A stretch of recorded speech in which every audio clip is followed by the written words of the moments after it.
the Pugna. This is, yeah, they do like playing their Pugna. They liked playing it before the majority of people started reading. Gladiators can get a couple of lane victories here and maybe quell that initial sort of initiative from Quest. This game could be over before it starts.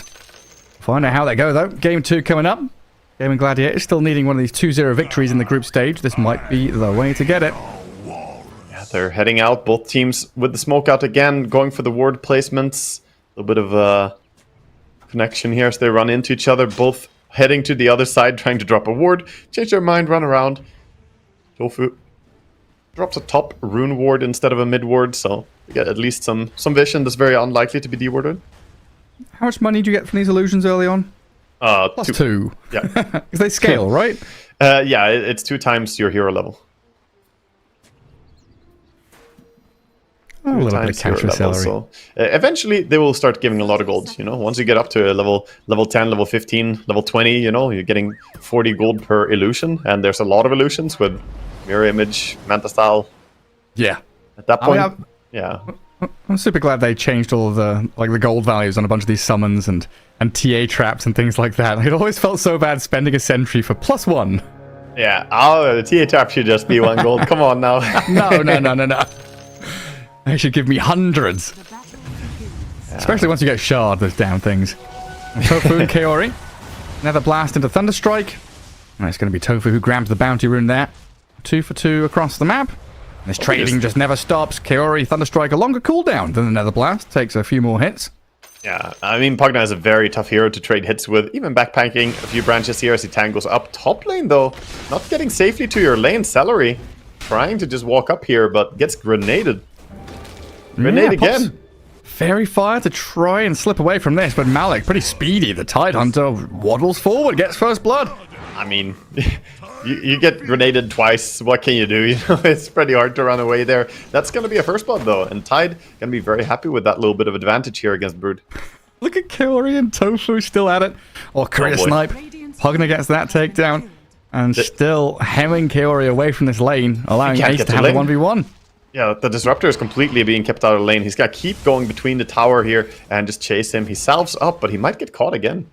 Not going to get spotted, but the Courier will. Another Courier for Tofu. Green Skeleton. So bloody annoying. This is a typical Pugna gameplay from GAIMIN Gladiators. I've seen this so many times. Just so annoying with our Pugna. Pugna's movement speed and auto attacks. This trading hits here. I mean, 330 movement speed is no joke against the poor 295. Now his own Courier, though. Miss Micro. Oh, no. Someone call the RSPCA. All the Couriers getting taken down. Malik does get himself another kill, though, up top, yeah. He has no TP scroll. 30 seconds. So he's going to have to do a little bit of a walk of shame here on Lion as it gets brought down again to this combo of the Gush. The level 2 power spike, of course. Pretty powerful, and he only had level 1 on Lion still. This Pugna boy is so funny, though. A spooky, scary skeleton. Very irritating to handle. That's put Ace in a great spot. 8 and 2 on the Beastmaster.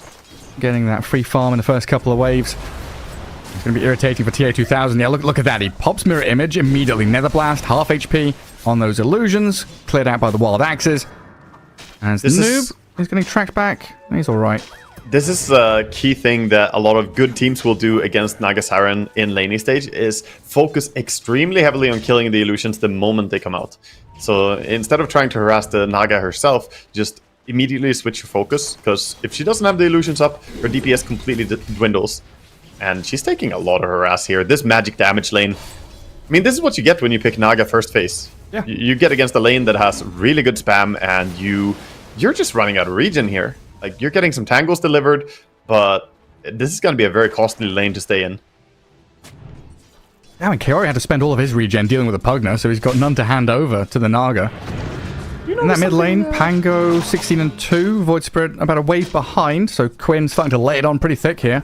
Yeah, his Pango definitely really sharp, really clutch. One of the heroes he enjoys more. If we look at top lane, do you notice anything strange here? It's like something missing. No webs I'm not too sure, but it might be. Oh yeah, there's no webs. I mean, it might not be a Broodmother soon. Get slapped out. Yeah. What's the build then from Duraccio?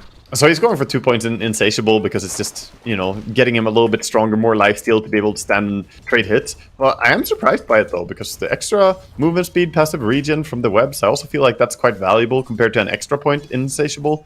Well, he's just trying to give himself relevant damage to go for last hits against the Tide. So far though, Tide is winning this lane, not only with the kills, but also with the CSing. I guess maybe it makes sense there. And Broodmother losing his line a couple of times, just trying to be more self-sufficient. And continue Rude. fighting. Getting jumped again, but she's going to be fine, trying to turn. But that Anchor Smash reducing her damage means a lack of lifesteal. Has to fall back. And no regen left on the Brood either, it looks like. Celery's holding a salve, but he's being harassed back by Omar. He's about to get level 4, and then finally he will have the passive regen of the webs. Definitely going to be skilling them up. I feel like he's missing them right now, because he can't really trade hits with the Insatiable Hunger. I feel like the play to try and go for lifesteal with level 2 Insatiable doesn't work into the Tidehunter. He just Anchor Smashes and wins. Yeah. An attempted little block on the pull there. Yeah, Omar successful. Celery doesn't drag the creeps back. Just continuing this great time for Malik's Tide. This is a nice counter, though, that they built up against the Broodmother, going for a double damage reduction lane. This is an old classic, the Rubik and Tidehunter. We see a lot of Rubik these days. Don't see a lot of Tidehunter, but it's just looking very tough bottom lane now. I'm looking at TA2000 and his net worth. Let's see, 1700, yeah. He's getting some CS, but his net worth is so low right now. Not able to get away without buying too much regen here. Yeah, the courier's putting in a lot of work. Ferreting out selves and tangos. I mean, it's mana boots on the Beastmaster, so both Pugna and him can keep spamming. And because they're pushing in lane, they're also having access to the Lotus Orbs. Or Lotus Pool. Sorry. Imagine if you just found a Lotus Orb. That would be, yeah. That'd be something. Like a 1 in 1,000 chance to get a full Lotus Orb comes out. Minute 3. How nice. Oh, hell yeah. Do the lottery. That's starting to become pretty unfun for Noob in that mid lane, though. 36 and 7 for Quinn's Pango. It really is going to come down to this first Ravage, first Astral Steps. The quest to get up on the board. A little bit of theft here as Celery takes the rune. Omar trying to go in there and yoink it. Mid lane rotations now. Noob, possibly in danger. It does get blasted. And Lion keeping tabs on Omar on the back. 6-minute rune's going to be there. Invis rune for Omar. And Noob's he's even going to spend Astral Steps to get back to Fountain a little bit faster. Yeah, just wants to get back to that mid lane as the creep wave is about to come in. Omar will be there to catch up some of the experience though. And we see now Naga rotating in, not to the mines, but instead to the well wishes. Honestly, going jungle as Radiant feels so much better than going jungle as Dire. Because down here you get 1.5 mana regen in the well wishes. And I feel like that's way stronger. Malik getting stunned up with a blood grenade thrown at him. Very tanky though, with phase boots and double bracer. Difficult fella to bring down. And he's just been left there on an island, as it looks like the Rubik starts to stack up jungle. Yeah, the Kraken Shell procs keep him completely safe there. Glimpsed away. Does get the Netherward down to block the bridge. Kaori low on HP. The axes come just in time from Ace. Not going to be able to TP out there, and that means TP on cooldown as he respawns. Also doesn't quite have boots yet. 440 gold, a little bit awkward spot for him as he respawns here. Not going to be able to get out to the lane as quickly. And Wisdom Runes being grabbed up 1 for 1. No imbalance there. Again going on Malik. Another shot at Malik, yeah, but he's level 6 with Ravage ready. Turns straight back onto the Lion. Omar's here with Blood Grenade. Get the kill. Quite simply. Doracho just trying to leech as much life back as he can. Difficult though, like you said, against this Anchor Smash, reducing all that damage. Yeah, and the Fade Bolt as well. Like, when they pair up like that, he really isn't stealing anything. He has 10 seconds cooldown now before he can fix his HP, get it back to full. He has his Soul Ring now on Brood, so has the sort of infinite sustainability of both HP and mana to be fine. And as bottom lane's being completely abandoned here, Ace is starting to take over, pushing tower, using his Vanguard and his mana boots to accelerate his farm. Yeah, complete free farm for him. 4k net worth already. Tier 1 tower in a bit of danger as he drags creep waves into creep camps. And Tofu, yeah, leaving that Beastmaster alone. Like you say, bottom lane evacuated, so plays in towards mid with Celery's control. Quite a lot of damage onto Noob. Not full kill threat, but absolutely pissing him off and gets him out of lane. While Quinn, Ace down bottom getting glimpsed back. Yeah, Quinn found a kill on Omar over in the Ancients, and I think he's stealing stacks too. Yeah, Quinn is going for a little bit of big camp stack steal. We saw a roar bottom onto Kaori, but he walks away with the glimpse keeping him safe. The smoke coming in, trying to find the Naga. We'll see if they're successful. She's farming in the well, but they're not really going together here. And even if they did, it's just two supports coming in. More just bothering her. You don't have to kill her to make her annoyed. Just go here and try to, you know, nuke her a little bit, maybe steal something. She gets all the last this thing.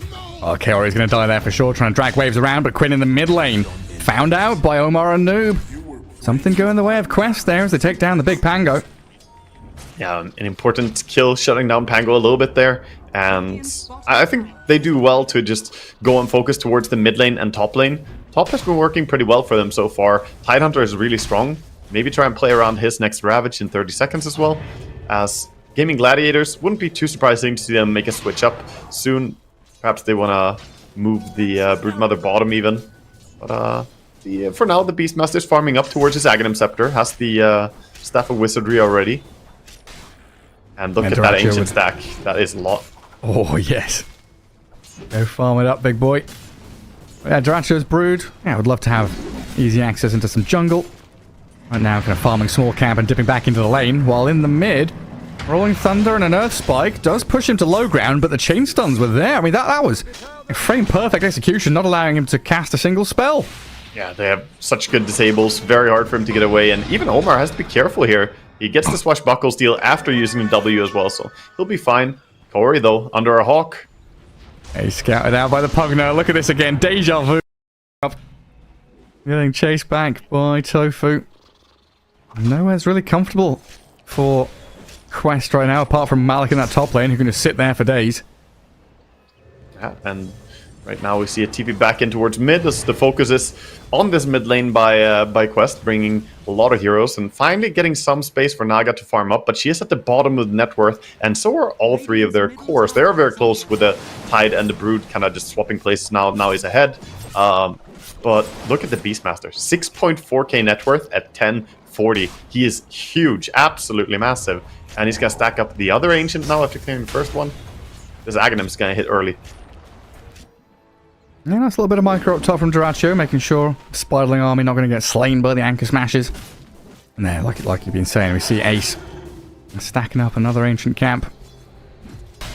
Oh, all the spiders look like they've died up top lane. Malik really does pack a punch with his double brace of phase boots build and a Ravage straight into Duracho. Back up from Noob and the jump from Omar, looking to kill off the Broodmother, but the Earth Spike, nah, not going to save him. Telekinesis is there, and the final swipe from Malik's Tide gets the kill. They're coming in with a possible roll, but probably just trying to defend the tower. They don't want to give up map control here. Losing access to his tower would be bad for them. They have the roll, they have the Diff Blade. This really hurts for the Tide. He can't do anything. Gets a little bit of distance with the Kraken Shell popping, but the Finger of Death goes straight through that natural hide armor he's got. Such a big power spike when the Orb of Corrosion, Diff Blade come out. You have a lot of minus armor, and on top of that, burning all the mana. So even a hero like Tide doesn't want to get hit. Kaori mid, get jumped, glimpses him back. This is going to be one of the fastest ags we've seen on Beastmaster, like, ever. It's just a solo kill, I think. Oh, yeah. The haste rune is going to be enough. Can he? Can he get away? You can Q him, maybe. Oh, Quinn baited in. Noob and Omar there, ready to strike. That haste rune, just handed to him by the gods. Yeah, that was nicely put kinetic field, though. And ultimately, he manages to outplay Quinn there and gets some help by his teammates coming in as well. So they're now going to mount up a bit of a push mid as the best defender of the towers is currently dead, the Pango. And yeah, like you said, this definitely one of the fastest Aghanim Scepters I've seen in a while. He is only 120 gold away now, and once he has that, it's like a Radiance on crack. It's just way too strong, man. Like, yeah. You farm so fast, and not only that, you destroy heroes. So it'll give him the confidence to start playing more aggressively, not just hide away in the Ancient area like he has been. Oh man, I wish we had the JJ and Booker layer thing to see how many Broodmother Spiderlings have died, because Malik just jumps into the middle of them and kills an entire swarm of them. Hey, almost one-shots the Spiderlings even. The Spider-Rites insta-die to him. That's pretty solid. I just had a flashback to that old Beastmaster Ags build, though. I remember now the mid Beastmaster with the Arcane Soul Ring into Ags. It used to be pretty quick. You mean the old Wild Axis build? Wild Axis, yeah. Right. Might see a play here onto this Broodmother. Glimpse is coming in. They can pull him back. Yeah, into the kinetic field. Trap the spider inside. We've got plenty of disables for him with that Ether Remnant. Catch him out and the damage. There we go with Quest finding another kill. Things going well for them. They're taking these little victories where they can while TA2000 is farming up a storm. They're doing a good job. Right now, though, we can see the intention of Gaming Gladiators. Smoke up the Beastmaster. He's done farming. He's joining the fray. Currently, it's been Quest who's been playing a lot around their offlaner, but for now, they're engaging here. And good read, though, by Quest. They're avoiding it. They get the top tower, and then they get out. So the smoke not connecting to anything. Evacuate. We can really see in this game as well why teams enjoy picking Disruptor against Brood. Like, that glimpse is so valuable. You think you can just run away in your webs? No. You can just Q him, get vision on him, and pull him back in good time. Yeah, super nice. Rushing Aghanim Scepter as well on Disruptor. Try and get these big wombo combos going. That's what their lineup is really suited to do. Oh, yeah. Song, Static Storm, Ravage. It's terrifying, honestly. If you get songed and you have multiple heroes nearby and there's Aghanim's Disruptor, that could just spell, like, GG for that team fight. You're not winning it. And again, that's kind of how Quest have been playing, you know, picking these single moments in the game. You know, 20, 25 minutes in, a single team fight gets them a Roshan or that map space they need. And they're really good at converting that one team fight victory into bigger things. Oh, the ancient stack has been spotted here by Quinn. Goes in, nukes it, wants to farm it, and as all their heroes are around, we're just gonna have to see Quest give it up here. The leeching experience with Disruptor, trying to get anything he can out of it at least. I made these. Yeah, please. You don't get any stack gold anymore when the enemy farm it. Upsetting. Poor Disruptor. You know, when they added that, it actually worked that way. If you stacked a camp and the enemy farmed it, you still got gold for it. It was... Oh, solo kill mid. My investment. Oh, you're right. Straight on Celery. Noob making the most of this new Echo Saber pickup. But look at Gaming Gladiators. They're straight in the pit. They see two heroes show mid, one hero show down in bottom lane. I know, it's pretty free. Yeah, especially with the disarm as well, the minus armor. Just bring this down. I don't think we're going to see a rotation over there, but instead trying to make the most out of this time, just farming up. Let's have a little bit of an item check as they're taking this Roche without any contest. Looks like Naga Siren working on that Mantis Tile. Has enough money for it right now, but not purchasing it. Oh, his courier. Ah, you got his courier sniped. That's painful, delaying his timing here. He has 2.9k gold right now and doesn't have the Manta in inventory. Oh, it's a bit painful. Bit of pain in the mid lane. Stolen Earth Spike, Ether Remnant. Not quite going to catch out Quinn. And he had Lion in behind him as well. Fantastic spell to have, though, with that Ether Lens. Having the extra range on the Earth Spike. Malik. He does have Ravage down here, and Quest are maneuvering into position. Three heroes caught up in the tendrils, the stun from the Earth Spike, connecting, and in comes Noob. Tofu in trouble, but the Roar is there. Can they take down this Void Spirit, though? That's the question with Dissimilate. He's very slippery. Gets back on top of Tofu, focusing the Pugna down, and they get the takedown on him. TP out from Noob. Not successful, though. Gaming Gladiators. Minus Two blink. core kills for them. They find the Courier Snipe. The Hex is there just in the nick of time from Celery. 3 in a row as Kaori is trying to slip away on the right-hand side of the map.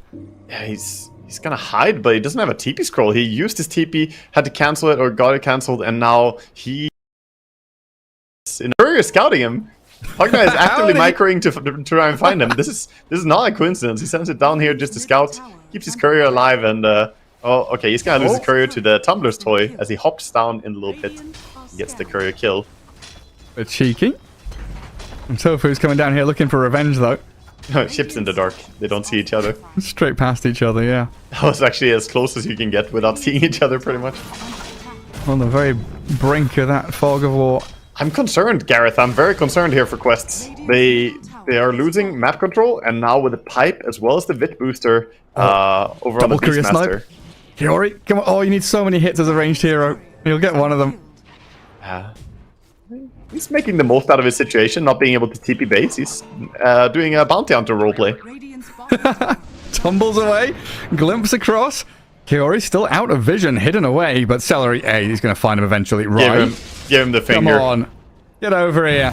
Hello, Disruptor. The Static Storm drop with a Thunderstrike.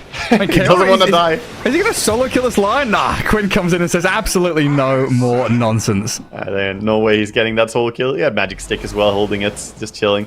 TA 2000, summoning Illusions, trying to push out mid, but that's where you see Ace just running there as well.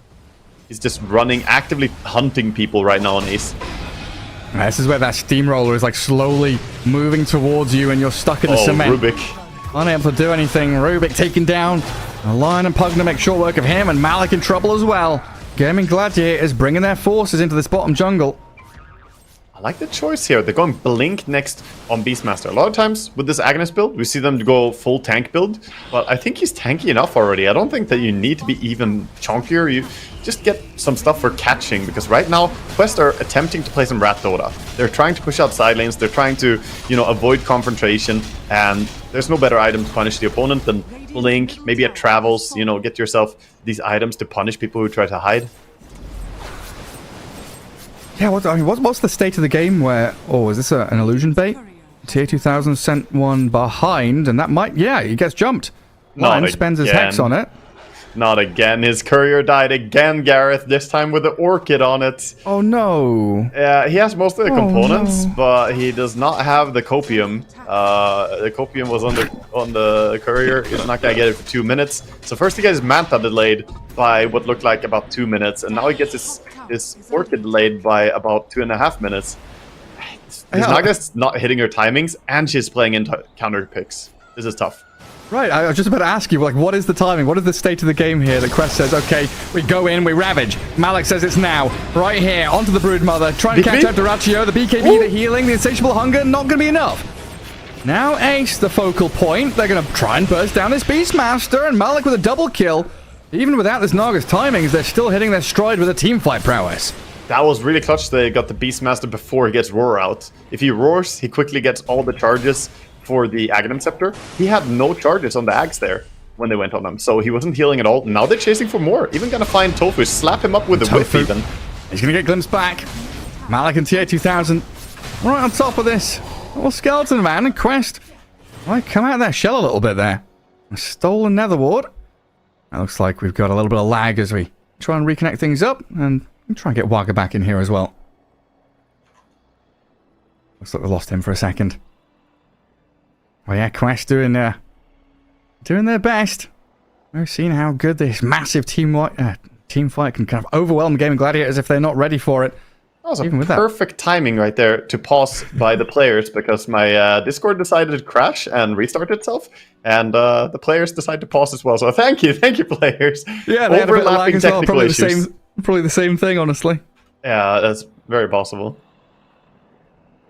Yeah, good first showing, really, from Quest's big team fight. Aegis on this Pango not really being utilized that much. 20 seconds left on it. Yeah, they haven't gone too much, and Quest are doing a good job under the situation that they're in. It's still an advantage over here for Gaming Gladiators, but we see good utilizations of the Ravages. I want to say Malik, his decisions on when to Ravage have been really on point. They always have people close enough to punish whatever he catches, and they're getting closer to the big thing. The thing that matters the most here for Quest is getting this Aghanim Scepter on Disruptor. Once you get that, you can deal with the BKB Broodmother very easily, possibly, if you get the Song go in. So they're only 1,000 gold away now on Disruptor, and when he gets that, I think fights are going to be a little bit easier for them. Yeah, honestly, pretty wild to see how well he's got towards it. Okay, he's not upgraded boots, he's just got a wand and some wards. No Philosopher's Stone or anything, and still getting pretty close to it, just 20 minutes in. Looks like we're actually seeing Duraccio do a little bit of a different approach to the Broodmother carry build as well, as he, of course, went for the Echo Saber into the BKB. I understand the BKB in this game, it's very, very good, instead of the Manta style, but he's going for a straight Butterfly here as well, not opting to go for that Nullifier build. We'll see if it's going to work out well for him. Of course, getting that evasion, very useful here against Naga Siren, but could also always enjoy a Nullifier. Not too much to nullify in this game, but the armor protects you a lot and the damage is really good. Yeah.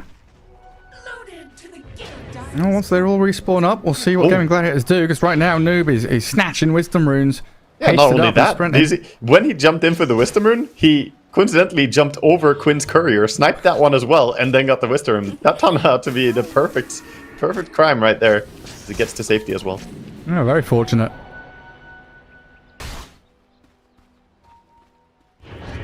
Ravage still about a minute off. But a halberd being delivered to Malik here. Very irritant force in these fights with the Vlad's halberd, blink daggers. He can jump in, control up this Pangawal brood. Give a bit of coverage to the Nagasaran to let her do her job. Yeah, it's a couple of seconds and Orchid's going to be finally delivered. It's pretty cool to see, you know, gaming gladiators struggle against the Tidehunter, because usually, you know, Ace Tidehunter, probably one of the most impressive Tidehunters I've seen. Top vision on Kaori. They jump in with a roar. Straight up. Blink roar. The drums are being banged. And the Finger of Death helps Ace get the kill. 3 stacks up on Celery now. Not the worst hero to lose to a double ulti combo like that, but he was only 600 gold away from his Aghanim Scepter. Losing 100 gold and being dead now, not making more progress towards it. Just slow it down a little bit. At least they can play safely now, knowing that the Roar and Lion ulti is on cooldown, so probably gonna see Noob get a little bit aggressive bottom. I mean, right now, do Gaming Gladiators want to try and speed things up and play aggressive, keep the tempo going? Or do they want to slow down and hit the next set of items and wait for Roche? Yeah, looks like Gaming Gladiators, they have their eyes on this top tower. They just want to keep shoving here. Keep pushing. Bang, bang, bang. Beastmaster bongos, the drums are slump. March into the beat of their drummer. And back in farming jungle with Quinn. So they do take their foot off the pedal a little bit. Just reclaiming territory back on their side of the map. Knowing this Broodmother is still out there farming. I guess you know Quest are in a situation here where they probably want to be the ones smoking out and using these teamfight ultis whenever they're off cooldown to get that little bit of leeway. Yeah, you want to try. I mean, right now the game is in a state where it's all about pushing out map. You see all the heroes kind of forcing out creep waves wherever they can. A little bit of a move towards bottom now by Gaming Gladiators as Quest retake their Ancients area. Trying to deward, check for any vision in the area. About a minute until night time. Roche could be up in 30 seconds. The Gaming Gladiators not getting any wards or anything down here. I think about stepping through that twin gate up towards top, but you see Quest already in position with observer wards and a couple of heroes ready and waiting for them up north. Butterfly's nearly done for this Broodmother now as the Pango gets his Manta delivered.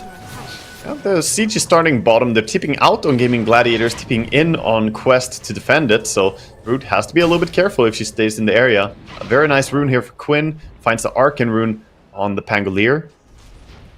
Maybe they will try and take a fight around this. They do have vision bottom, so they see that Quest TP down to defend. They know everyone is down there now.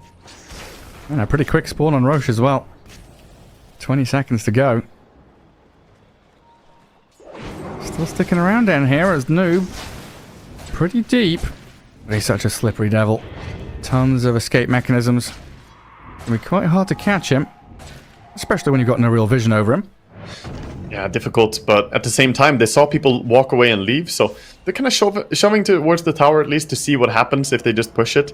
But looks like they're concerned about a possible smoke gang. They haven't seen a hero for a long time. Easy for us with bird's eye vision to say, like, yeah, you could just take that bottom tower. People TP'd in and then they ran away. Tower is pretty free, but they haven't seen a hero for a while now as Quest are playing in Fog of War over on their triangle. So that's why we see right now Gaming Gladiators back up, play a little bit safe, take the high grounds, and try not to get smoke ganked. Yeah, they just see a couple of mud golems fall flat down in that bottom jungle. I know someone's down there, but apart from that, it's all darkness.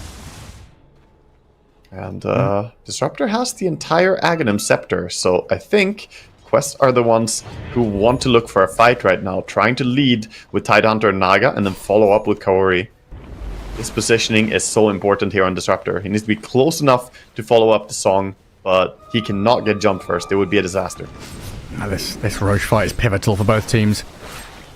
Quest, the ones that can show off their prowess, and all this team fight capability. Quest just want to see a little bit. They just want to see a chance here to use a big song, so probably gonna try and use the Tidehunter to give that, but looks like they're a little bit scared of taking a fight in an area where they don't have any wards themselves, and also playing into the Beastmaster. worried about the Hawk. They're going to back up, and that means they're starting Roche. Yeah, they're going to come and clear out mid. Top lane's being pushed in as well. They do 5-man smoke, though, just leaving the lanes. Have these Naga illusions try and contend with the creep waves. As like you say, Roshan started with the DD Brood. I don't think they're in time because of this DD rune and all the minus armor. This goes down fast. It's going to be pretty close here. Smoke revealed by Lion. Leading the charge, Roshan down, Quinn grabs the Aegis, Cheese on the floor, and Ace pre-BKB to make sure he gets summed up. There's the Static Storm, though, the combo coming in from Quest. Naga Siren getting shredded, though, until the Ravage gives the coverage. Protects the TA2000 Naga, and they turn onto Quinn. Pango in trouble, gets the disarm down. Malek still standing strong, but the Naga has fallen. Aegis claimed up as Quest still continuing to fight, but the Finger of Death blasts the tide, and Noob, he's got to turn tail and run. Void Spirit wants out, but Celery has the catch, and the damage is there from the rest of GAIMIN Gladiators. Really well done to counterplay that teamfight initiation. Yeah, they're hunting for more as well. Getting into D-ward here and chasing, but they're just going to go straight towards towers here. And in that fight, you could see how much the Beastmaster does. Like, there's a reason that I was talking so much about the Beastmaster and his Aghanims. As they chase for more, don't think they're going to find Corey. TP's on their core, maybe again. Ooh! Well, howdy! What you up to over here, Disruptor? The Shard on Lion as well. You can't do anything against them. Just stands his ground, drains your mana, and now Doracho and Ace will come in to clear up. In that fight, the Beastmaster did twice as much damage as the Broodmother did. He did 4,000 damage in a team fight. And a lot of that just coming out from the Aghanim Scepter. Yeah, and he pre-BKB to make sure that when that Aegis fell, he could grab the cheese, not get songed up. Yeah, doesn't get clipped by the Static Storm. Great presence of mind by Ace. If he didn't BKB, that could have been a disastrous fight, I think. But Ace just, you know, they saw them, right? The smoke reveal was there by Celery. He blinked out. I think Celery was an important component there. But the reaction of using that BKB by him was pretty damn good. Quest is still out on the map. They saw the Spiderlings. They know Brood is nearby. And they can't keep vision on her, though. Wisdom runes. This time gonna go both towards Dire. Which is fair. Last time they didn't get a single one. Oh, Celery and Quinn. 2-man smoke, roping into bottom lane. Noob's making the call to retreat. Don't get caught out. No stranglers.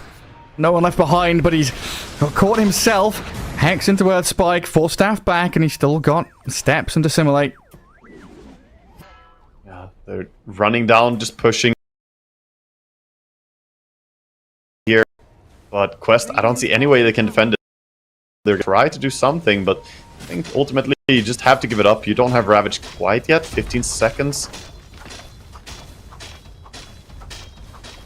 And no way you stop this tier 2 take. Noob is trying to set a trap here for anyone who walks up on the ramp, but I don't know if Lion is going to walk that way. He's around. He's close. Ooh, BKB. For the D-ward. Quinn? Thinking about it. Putting the fear into that Void Spirit. Could be costly not having a BKB there.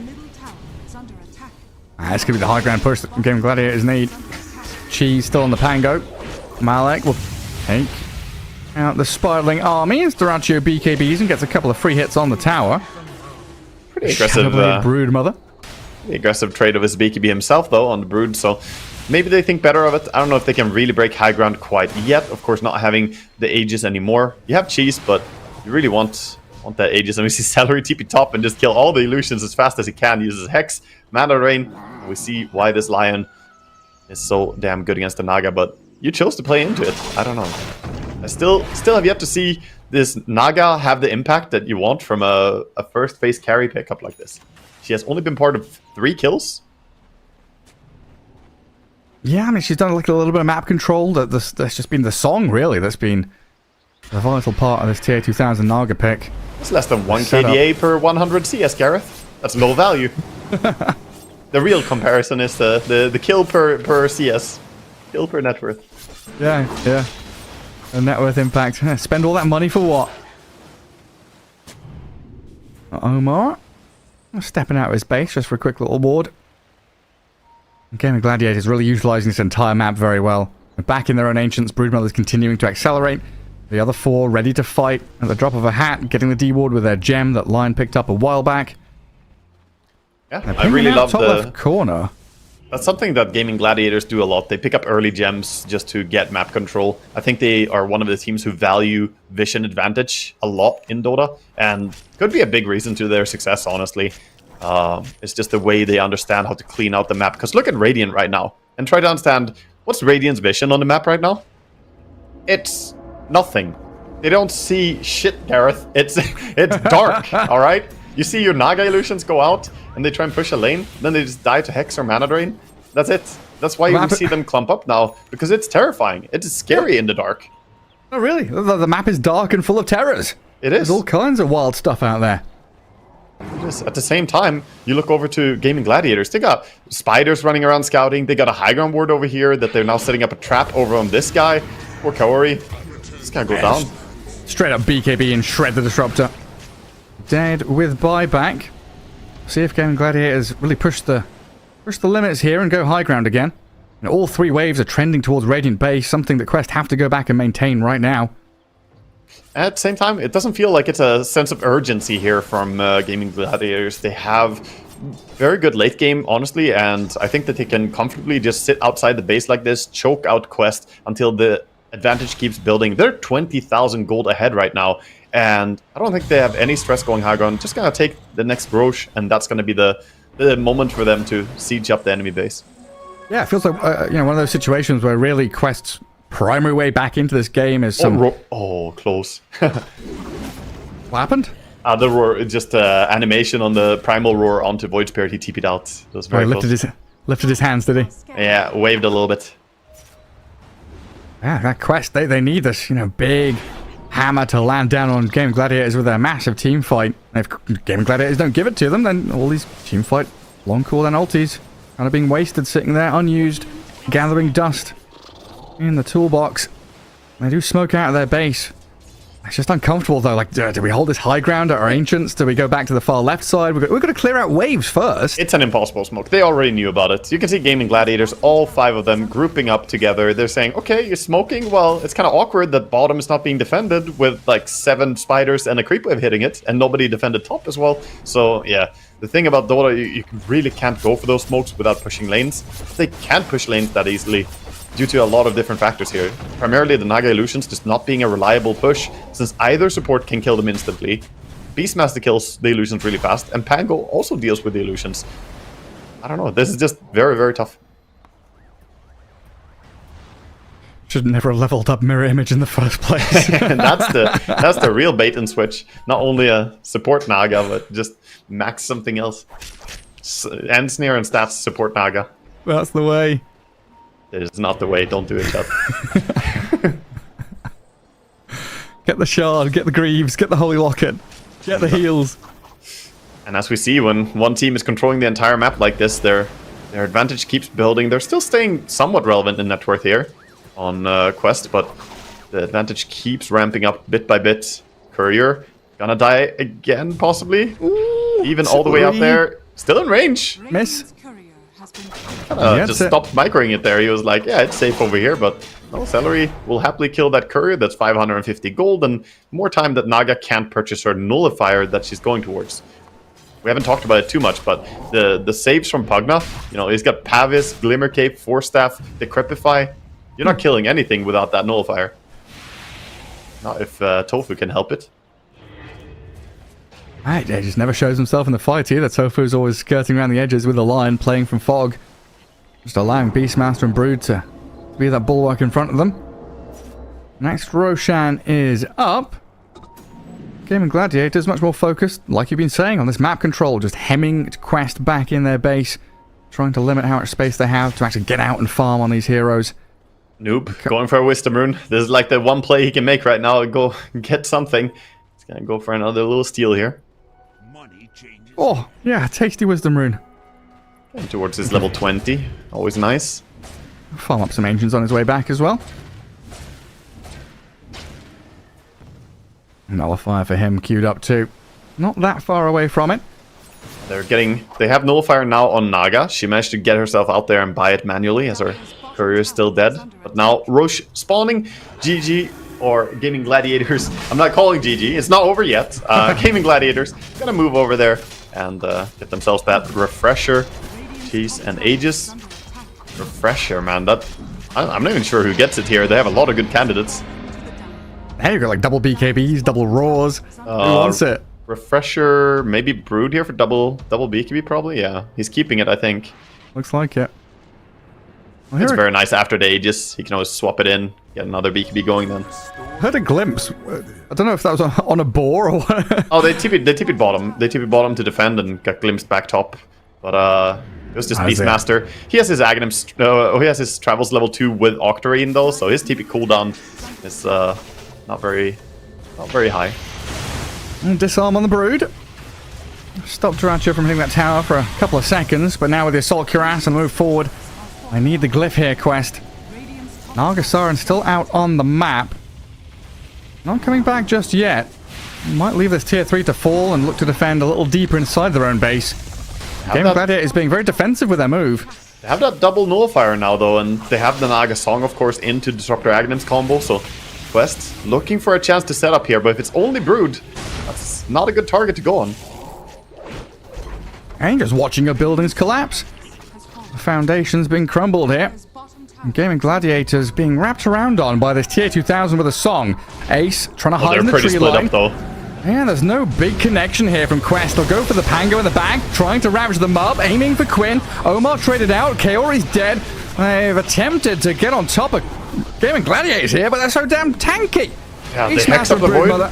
They're still up and running. The Void's going to dissimulate away while the Brood goes in onto the Nargasaran now. They've got the stun to connect, the turnaround play to save TA2000, gets her away from danger.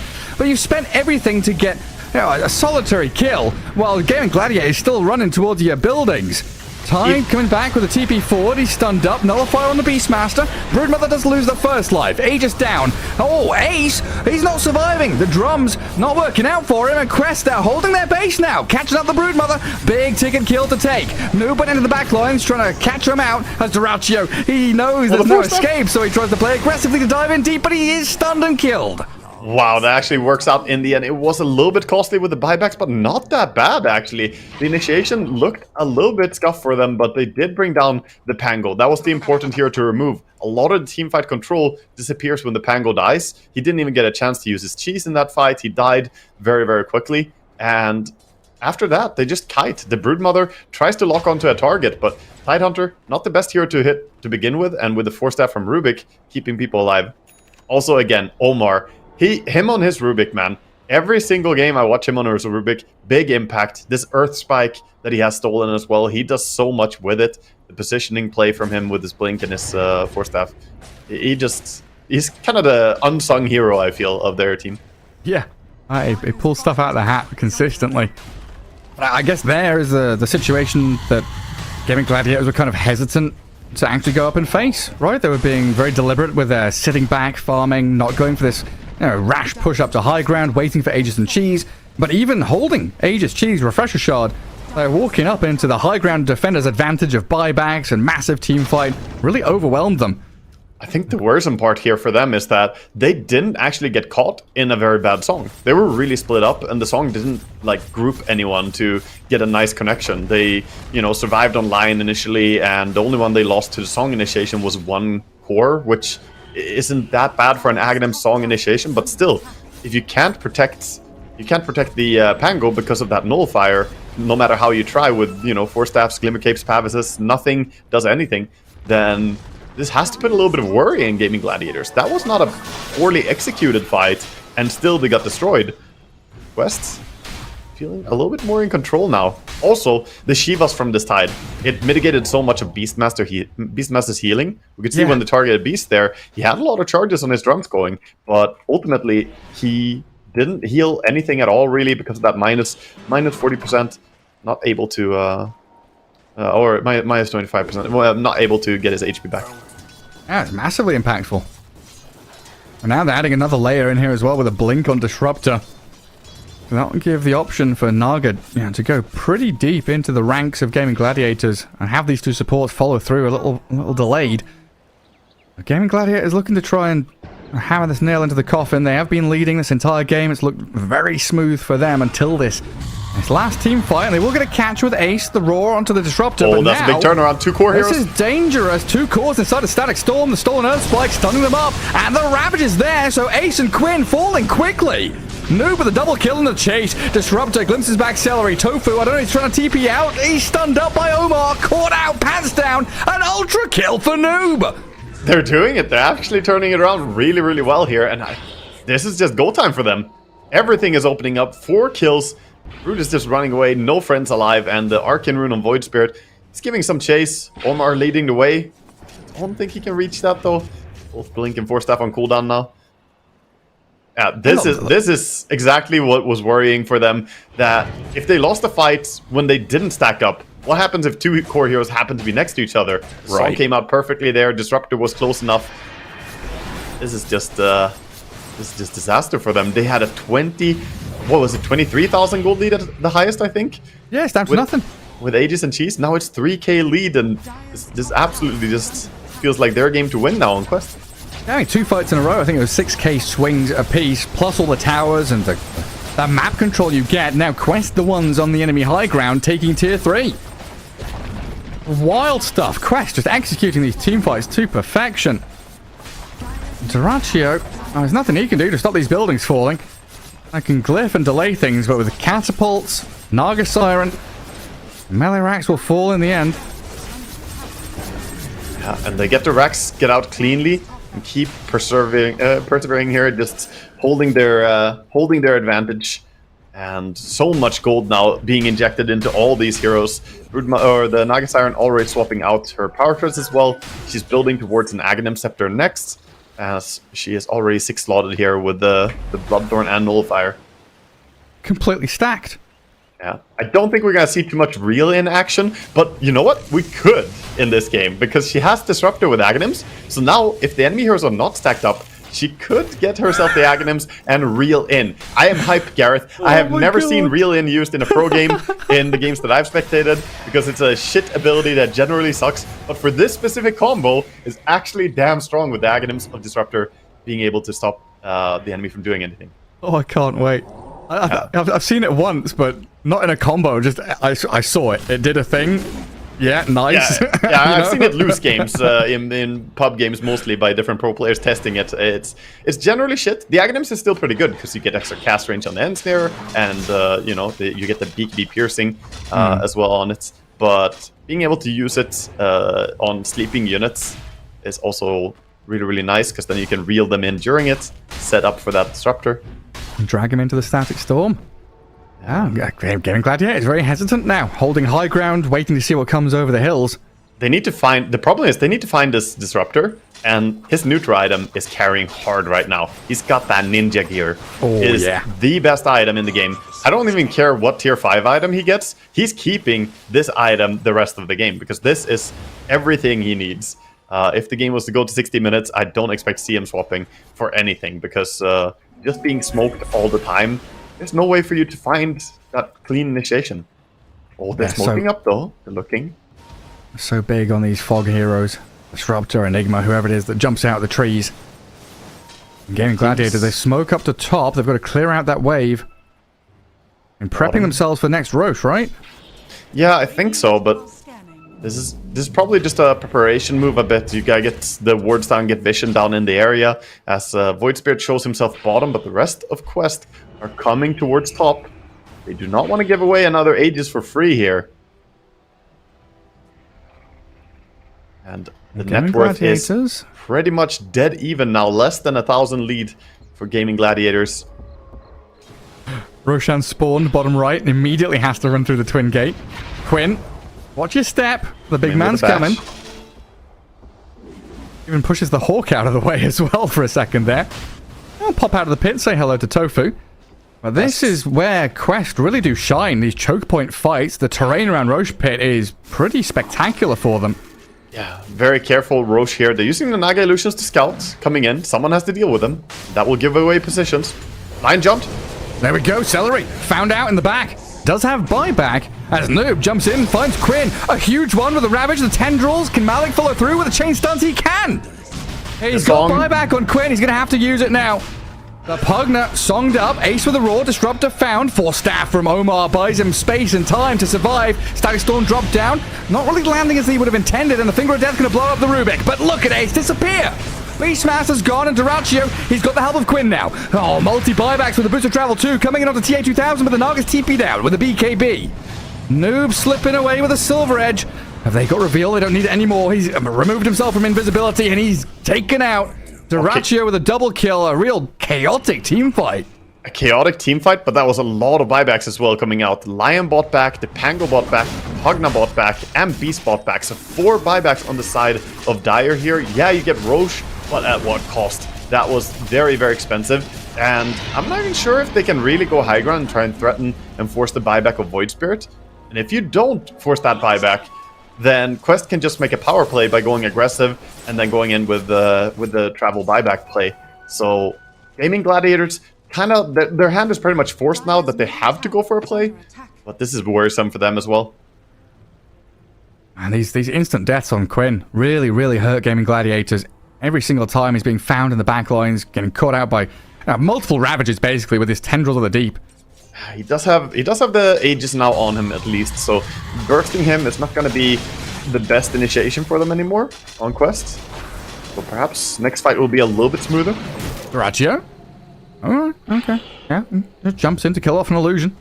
He tried to get onto the real target, didn't get it, going for Rax.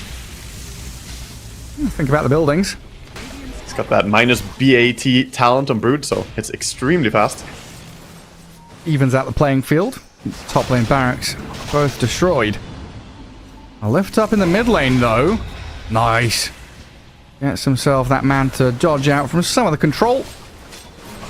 He's here. And Quest don't really want to be running out of their base chasing Gaming Gladiators here. Just wait and see what comes up the ramps. So the only one who has any buyback on the side of Gaming Gladiators is the Brood, but she doesn't have travels. She could buy it though if she dies, so I think they want to use Brood as the one playing the riskiest, so that if anyone is going to die, it's better that it's her. They can of course do the same thing with the Aegis on the Pango, but right now, the fact that they are 4 heroes without buyback makes it very awkward for them to try and push high ground here. Who do you want this DD on at this point? Still Duraccio? Yeah, it's definitely Duraccio. He hits incredibly hard. Bottles Problem for him though is that he wants to stay hitting on someone, but there's a lot of saves. There's Rubik with the shard, there's the Force Staff, and there's of course just the counter initiation play. You could always find a song or a turnaround. Oh, the Battle of the Ages. Range creep against Hawk. A sentry giving vision of it as he takes a year to kill it off. Okay, Quest coming out. They're the ones looking for a fight into this Aegis. Straight on Celery. Blow up the Lion. 1 hero down, and they know there's no buyback. Numbers advantage for Quest. This is big. 100 seconds, no Lion here. This is a power spike to play around. Quest just going out now. They need to push the mid creep wave, and they're hunting for any bonus kill they can get with the Naga smoking in with their ninja gear. Scan connected. Yeah. TP down to Outpost. He's going Void behind. Spirit. He's going to catch up to Ace here. Finds him. And with a Song of the Siren, Ether Remnant, they've got him locked in. Static Storm makes sure of that. He disappears. Evaporated off our screens and dead for 2 minutes now. Duraccio, he does get a tier 3 down bottom, but it's dire times for Gaming Gladiators now. Duraccio has so much weight on his shoulders now to push and try to create any form of counterplay, but he doesn't have a creep wave anymore. They're going to push out mid. Bottom creep wave already dealt with by some illusions, so if he doesn't have creeps, he can't really bother them anymore. I mean, he can try to backdoor, but he doesn't quite have the damage to threaten melee. I think he can take range racks, but melee racks is going to be super slow. Oh, the sound effect of Brood hitting stuff. Squelching. Yeah, doesn't even try for the melee racks, but that means they can completely ignore him down here. They know he can't really do anything important. They're going mid. 80 seconds on the Beastmaster Lion. 25 seconds still. It's going to take some real magic here. Quinn with a Rolling Thunder. Gonna try clear out the creep wave, do a bit of chip damage to the Naga Siren. It's worrisome times, though, as he's going to get caught out potentially if they jump in behind these tier 4s. They decide with a glimpse. They'll drag it back into the kinetic field. Silence Nullifier, catching with a Static Storm. Quinn, he's dead. Aegis taken down. And Quest Getting that little step closer to a victory here as they look to blow the Pang on the second life, and the Ravage catching the Pugna, taking out Tofu. This might just be it. They've got the jump on the Lion now as well. Noob finds the additional target. Duraccio trying his damnedest to get any kills and trades he can. Finger of Death is good on Noob, but the refresh rope from Malik. Oh, he's got another Ravage here with the Song of the Siren holding them in place. They've caught the Lion and the Brood. Duraccio jumps out, but the Ravage is there. The second round of Tendrils takes another kill. And Omar with a well-played nose that they Tier 4's falling, throne about to be exposed, and it's Duraccio against the world. Oh man, Noob is gonna send him back with Kaori there and focus down the primary objective. The throne is falling, you can no longer defend your ancient, and GG is called, one apiece, as GAIMIN Gladiators get another draw in the group stage. Another draw, and this was their game to win.